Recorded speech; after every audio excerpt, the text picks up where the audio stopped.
Re.Harmony, Chapter 26. It wasn't the roving armored cars and the distant whirs of the floodlights that kept Wilhelmina up. Worries over her older sister caused the dark and greyish mare to clamber out of her tent and through several carts and duffel bags of guns, bullets, and other bounty hunting supplies.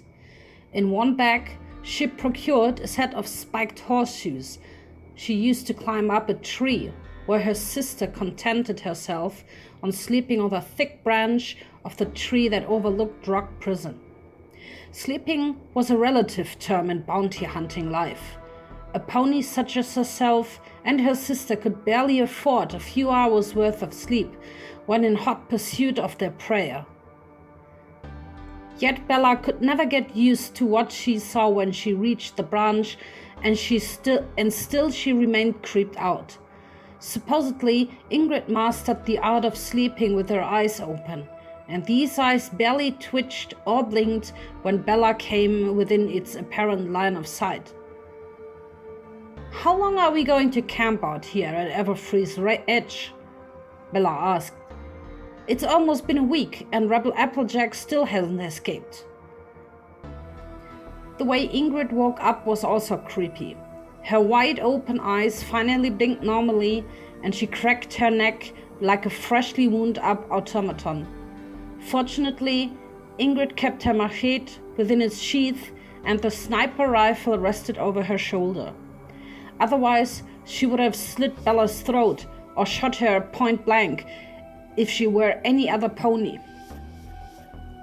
"The escape is going to occur soon," Ingrid yawned. "By the tingling sensation in my hoof. I'm sure of it." "You said that yesterday." "The sensation is a lot stronger. Even if she did escape, what then? Do you think the black crystal ring that old pony sold us is going to work against that unicorn? It's not like we have another unicorn to test it against." "We just have to wait and see, sister. Now go to sleep. I'll let you know when I sense something exciting." Bella shrugged her shoulders. She climbed down the tree just as Ingrid resumed her sleep with eyes open and her sniper rifle hugged close to her body.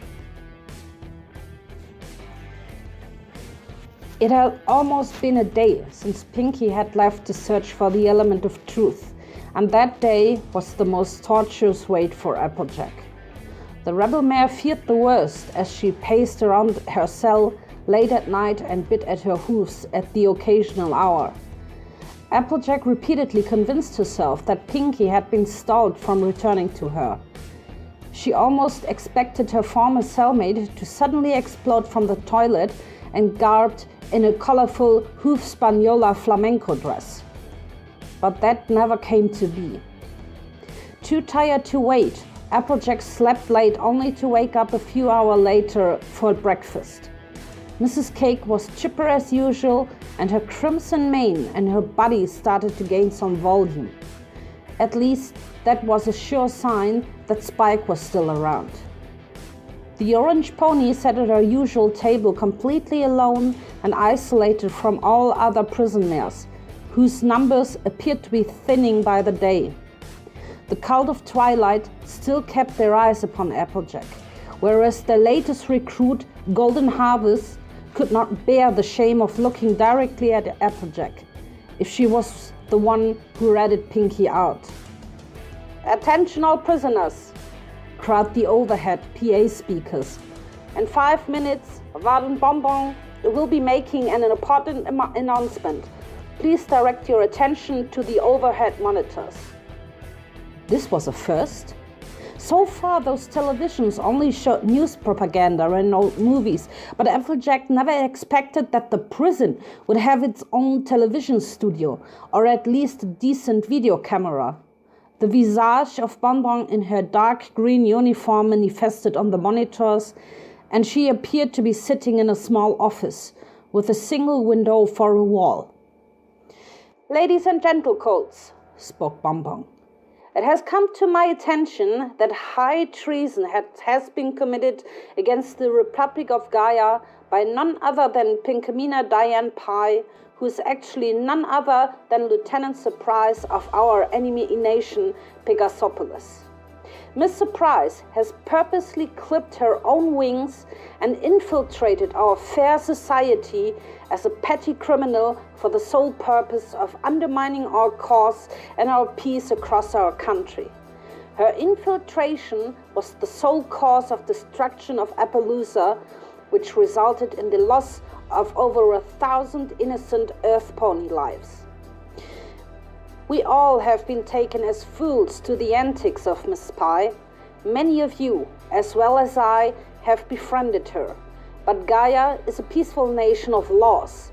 It is with a heavy heart that I, Head Warden Bonbon, must sentence Miss Pai, also known as Lieutenant Surprise, to death. Her execution will happen tomorrow night, and all prisoners are required to view her execution as lawful witnesses. Bonbon's tone did not sound like she believed the words she was saying, and her floating eyes were telltale signs that she was forced to read off a script prepared by the Department of Information Control. Throughout her speech, the television displayed carefully edited images of Pinky and a file photo of Lieutenant Surprise of Pegasopolis and their apparently matching nature's call. Pegasus referred to them as heaven's insignia.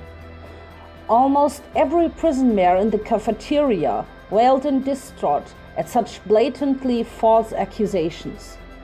They banged their hooves on tables and chairs and yelled slurs at the guards, who then shouted back at them while standing in formation with their batons drawn out. Applejack might have weirded out by her cellmate's antics, and while she herself stated that the pink pony was a mass murderer or a serial molester, she was never really serious. The lies she saw on television, just like the ones Pony spread about her family, like how they were dumb, inbred hicks, like how her father was a womanizing drunkard and her mother a whore. Not once did Applejack think that Pinky was capable of ill will, but she could barely contain her anger as the doctored images reappeared along scrolling texts of false and hateful accusations. "It's all lies," said Applejack. "It's all damned lies." The anger gave her strength to lift up her empty table and throw it to one of the overhead televisions, thereby breaking both appliances and furniture. The other prison mares cheered and readied themselves to join up with Applejack, but they were too late. The guards were quicker. Daisy of the Flower Guard then fired a shotgun into the ceiling, and the rest tackled Applejack before she could lift another table and start a prison riot. Their clubs dealt blows to her legs and torso. Pain had been felt, but Applejack wrestled 6 or 7 guards mares like a bucking bronco before Flower Guard Rose tased her unconscious. She then ordered the guards to take Applejack's limp body to solitary confinement in the central annex. Applejack was barely conscious when they dragged her away like an animal. They didn't take her to the secret prisons, thank the earth, but given her status, she should have been. They tossed her into a small dark cell, but the orange pony had enough strength to rise back to her hooves and smash one of them against the bars. The cell door creaked, and old and rusty as it was, it remained strong as the day she remembered first being here. She kept her own mind and anger in check by shuffling around her tiny cell throughout the day, and her only meal for lunch was pea porridge and a glass of water. They spared Applejack from the arduous and dangerous work in the mines, but knowing herself, she would have raised a ruckus and further her riot. Dinner was the same pea porridge affair. Applejack didn't want it, but it did not surprise her that a burly cream-colored mare served it with an insidious smile. Look at you, grinned Quake. Proud and debatable, honest Applejack rotting herself away with the criminal scum of Gaia. Why don't you get it over with and just kill me? Applejack asked. Posey doesn't like to execute prisoners left and right, unlike the previous chancellors. Every pony who breathes life is useful to her, and this prison was built to control those who needlessly rebel against our glorious government of ours. We have perfected our methods in that we can render the most uncontrollable ponies into mindless slaves. We did have a difficult time taming your brother when we brought him in, but we felt the utmost excitement when we finally broke him. It's not enough that we torture ponies, to control ponies, and by extension every pony outside these walls, we completely rob them of hope. And what better way to do this through the execution of Pinkie Pie? She has been a complete thorn in our operations, and we needed a firm excuse to execute her. Let's just say that she happened to stumble onto state secrets that she wasn't supposed to know about. Then what about me? Why ain't I put to death? The difference lies that while you preach the apparent truth to other ponies, Pinkie Pie brings hope. And without hope, your words will be nothing but lies. Pinkie has evaded our legal system because, quite frankly, she is surprisingly knowledgeable about our complex laws. Coupled with the fact that she constantly makes the judges and jurors laugh and smile is what rendered her untouchable until now. The President Advisors of Information Control and Economics had witnessed her willful sabotage of Tartarus 02. As the Chancellor's mouthpiece, they have the full authority to order the execution of Pinkie Pie. Make no mistake, Rebel Applejack, you will die here, but you will die a slow and lonely death. If you have outside help, we will crush them before they could ever hope to come in. We will out any traitors in our system and make you feel the full extent of the guilt of forming friendships with them. Putting you under our complete control, like your brother, will take time, just like fine wine, and the end result will be gloriously satisfying. The question that formed in Applejack's mind as Quake left was how in earth did they make a muscle-bound lunatic a lieutenant of a prison? Never mind that. Quake reeked of Posey's icy stench, and whatever she did to turn that mare for the worst, she did it good. But Applejack could still escape. Twilight and Sunny were still out there, and Spike was still waiting in the prison sewers, aided by his pony foster parents. Then why couldn't she look forward to escaping? Time to get out, said Lily of the Flower Guard. The light from the hallway was almost blinding, and Applejack barely got up before Lily and Daisy cuffed her hoofs and forced her out to march. The leader of the trio, Rose, was absent for some reason. Not that it mattered. "Hey AJ, is that you?" cried a familiar voice from one of these solitary confinement cells. "Pinks? Move along," barked Lily. "Pinks, where are you?" "Cell SC06, replied Pinkie. "I said move along," Lily cried, but Applejack immediately darted over to Pinkie's cell. She could not hold on to anything as the two flower guards started beating her back with batons. Suddenly they stopped, and Lily and Daisy stood at attention when Warden Bonbon walked in. "Let her talk to a friend," said Bonbon. "We'll listen in."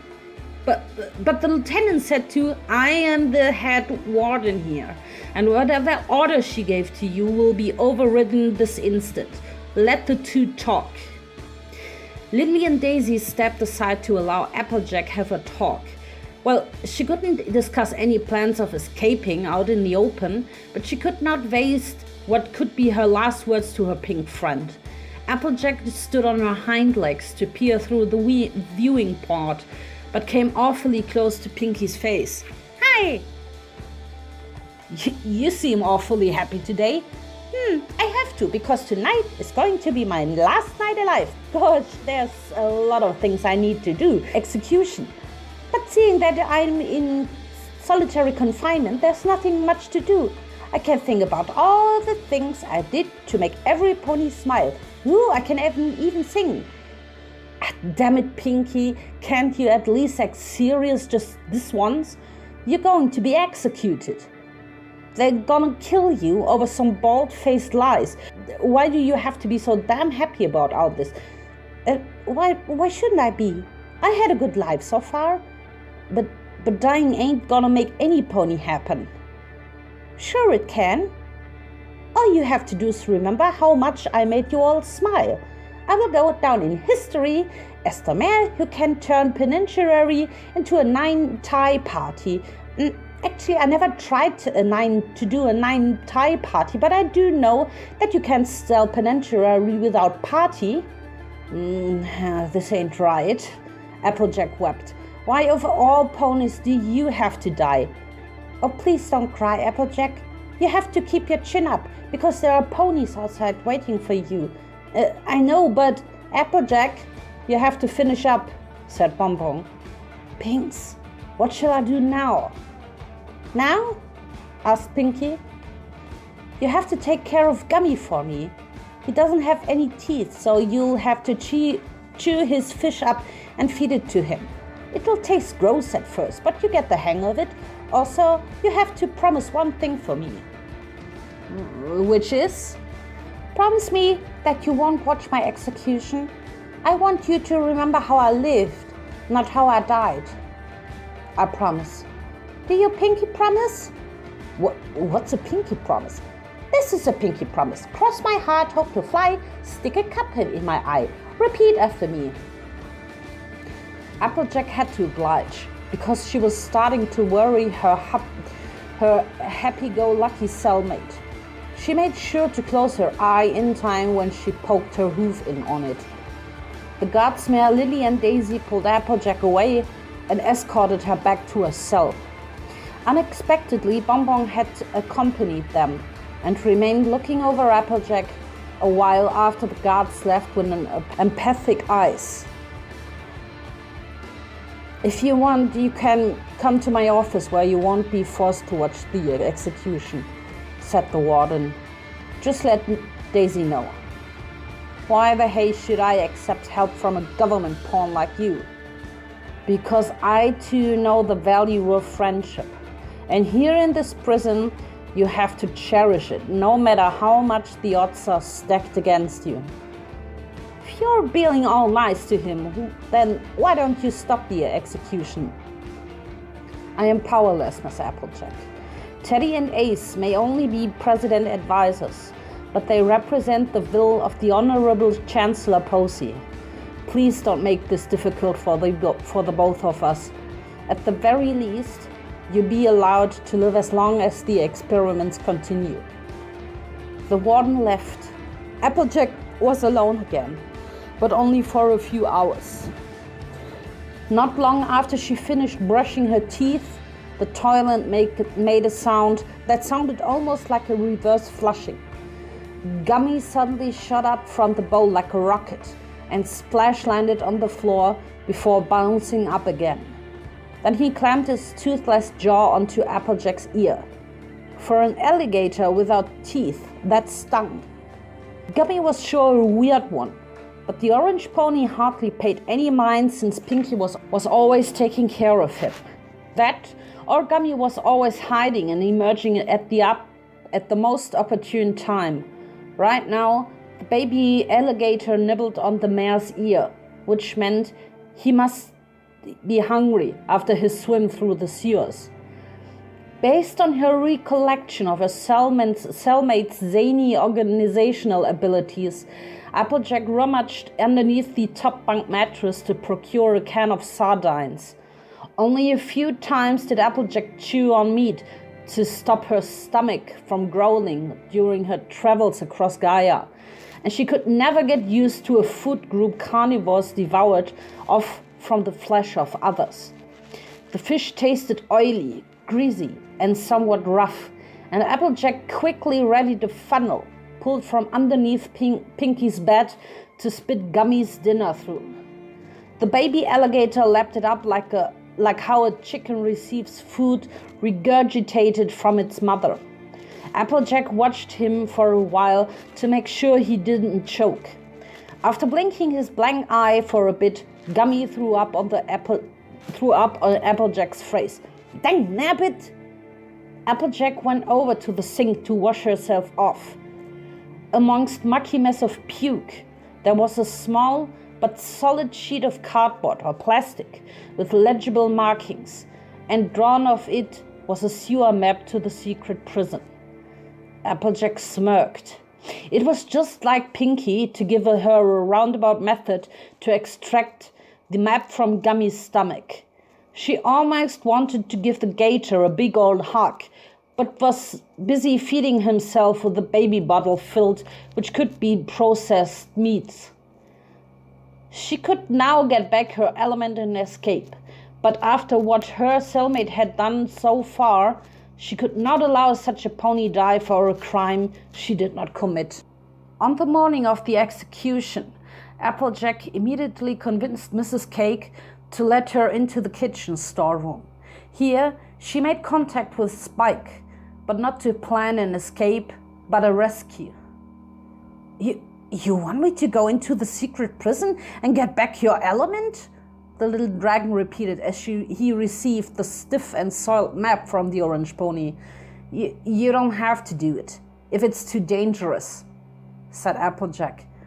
"You have your dragon teleport thingy to bring Twy and Sunny in, don't ya?" "Yeah, but I never teleported ponies that far." "Please, Spike, you gotta do this for me. A very important pony's life is at stake, and I can't let her die for a crime she didn't commit. Don't do it just for my sake. Do it for Twy and Octavia's." "I'll do my best." Spike saluted, and he dropped down through the manhole, which was left open. That was because Applejack had one more conspirator to give orders to. She pulled from underneath her prison uniform the poker-eyed baby alligator and plopped him before her. I don't know if you understand me," she said, "but I want you to tell that Colton or Golden Grape fella to bring my brother to the Central Annex. I don't know how you do it or how he does it. I ain't leaving the prison without Big Mac. Got that?" She wasn't sure if Gummy understood her, and she couldn't formulate a test in time because the baby alligator had already leapt into the manhole. Applejack immediately closed it up and exited the kitchen to join up with the rest of the prison mares for mining work. Applejack's mining group had thinned so much that they had to bring other prisoners from other shifts and other blocks. They were even aided by a small group of stallions, but neither pony had any energy or desire to chat or holler at one another. Obviously, this wasn't due to the increased security watching them at gunpoint. Mostly, it was due to every pony feeling depressed at the looming prospect of Pinkie Pie's execution, and Applejack could tell from their slow and sluggish movements that the color of hope and happiness was sucked out of them. There was no talking. There was no smiling. Applejack, on the other hoof, still had enough anger and energy to rebel, but if she did, she would lose her chance to take up Bonbon's offer and sit her in her office. So once her group returned to the surface after a somber mining operation, Applejack sought out one of the flower guards that was with the warden last night. She believed it was Daisy, but it might have been Lily. It was hard to tell given their identical uniforms and similar coat collars.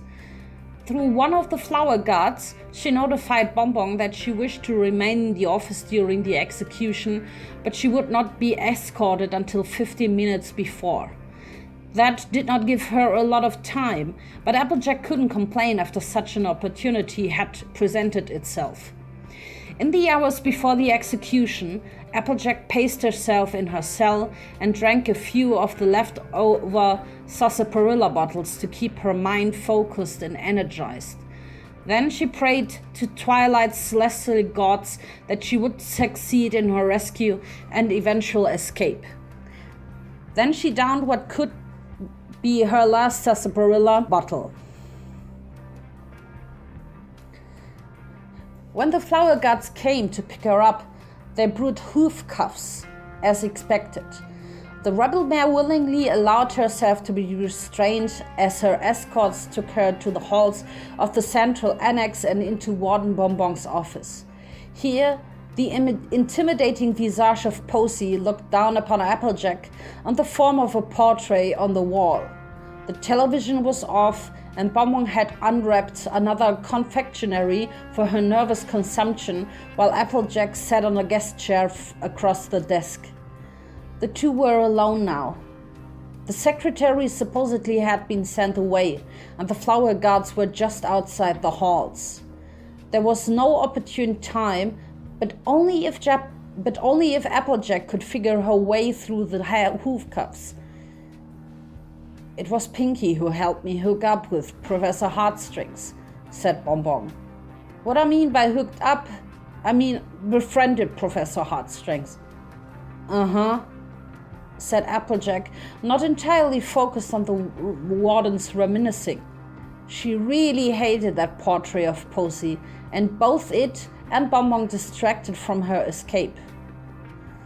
During one of the mining operations, Miss Pye unearthed an ancient, well-preserved record dating all the way to the before times, and for the entire time she kept it under a disguise as a pony-made record. It is remarkable that the technology used in the before times is compatible with the ones we have now. Then again, without the lost technology, we would not have overthrown the unicorns and stuff off the Pegasi 1,000 years ago. The professor and I listened to the record together during our break. It's an ancient style of music called jazz, which is very different from the rigid orchestral government songs they put on the radio and television. It has some kind of free-flow chaotic feel to it. At first I didn't like it, but it grew on me so much that I wanted to share that kind of music to my best friends. Well, I thought I had friends. I used to have good friends. Posey is a chancellor, and Sapphire is the current chief master sergeant of the Air Force. Me? I'm left rotting away for years in this prison till the Honorable Chancellor recalls me for an important mission against the Pegasi. Never thought Posey would have friends, said Applejack. She's the Chancellor, she has friends. Then why aren't you standing by her side as one of the president's advisors? You've been played for a fool, Bonbon. Posey doesn't love you. She doesn't love any pony. She has a daughter. She is still faithful to her husband, even after his death in the line of duty. She loves every pony in Gaia, and that is something you don't seem to get. Posey was there when my barn was raised. She wanted to kill me and my family, and she relished it. She wanted to seize the element of truth in order to protect you. Will you stop being in denial? Pony ain't no saint. She is a cold-hearted mare who's only interested in war and more war. And she'll stop at nothing until everything that is non-Earthian is destroyed. She'll even sacrifice a whole lot of us in the process. You're right. Posey has committed many evils to her own ponies, but those evils will be nothing to the destruction the Pegasi will unleash upon us now that the current Pegasi Empress Commander is in charge. Bones, you gotta let me go. An innocent mare is gonna die tonight, and you know it. I trade my life for hers, but only when I use the element of creation to stop the war. Tell them I sucked you when I escaped. Tell them I blackballed you. Please, you have to let me save Pinky. Bonbon ate another piece of candy, leaving yet another wrapper on her messy desk. She paced around Applejack and stared up towards Posy's intimidating portrait. "About a few decades ago, Posy suddenly visited me," said Bonbon. "She wasn't herself. She was drunk, and she never drinks. She was raving about how we should mate to produce pure elf ponies. I agreed with her, and that we should find ourselves finding nice stallion dates the next time we were in the city. What I didn't expect was her suddenly coming on to me. I loved Posy, but I couldn't love her the same way as she did towards me on that night. I cried for help. I screamed, and I was forced to strike back at her. I hurt her, and her guards came in and caught me with a candle holder in my hoof. No pony spoke about this incident, and the years went by with me assuming that Posy had forgotten about what had happened then. Then, one day during the election for chancellorship, I was suddenly taken away by Posy's agents, who then brought me over to her. Posy gave me an ultimatum: take blame for the assault and disappear for good. I had to accept, or else she'll arrest my family. But what's the point? My family thinks I'm dead, and I'm forever trapped in this prison. In many ways, I envy those who had died escaping. At least they died as free ponies." The warden rose up and gripped the frame of Posy's portrait until she unhooked it from the wall. Respectfully, she turned it around and leaned against the wall, perhaps to hide from the chancellor the next thing Bonbon was about to do. That was when she stood behind Applejack and unplugged her cuffs. "Like you said, you'll have to make it look like that you assaulted me," she said. "Make it hard enough to be believable, but not hard enough for me to fall unconscious. I have to at least press the alarm after a 2-minute head start." If you say so," said Applejack. Turning around, she threw a hard kick into Bonbon's face, sending the warden over the desk. With a black eye, Bonbon struggled back to her haunches. "The execution room is 2 doors past the torture chamber, where we took you upon your arrival," said Bonbon. "Hurry, they're about to start." "Thanks, Bon." The warden slumped behind the desk, and whether she was unconscious or not, Applejack had no time to check. Immediately she darted through the door and through the empty secretary's office. Back in the halls, she dashed past the Lily and Daisy who were guarding the office and galloped as hard as she could until Rose blocked her advance. I ain't got time for y'all," said Applejack as the flower guards encircled her. "Let me pass." "Let her," said a voice. From behind Rose, the stallion guards, Golden Grape and Lucky Clover, had appeared along with Big Macintosh. "Colton?" said Daisy. "We can't let this oppression continue on," said Grape. "How can we ever call ourselves ponies if we let an innocent mare die before us? A mare who is also our friend.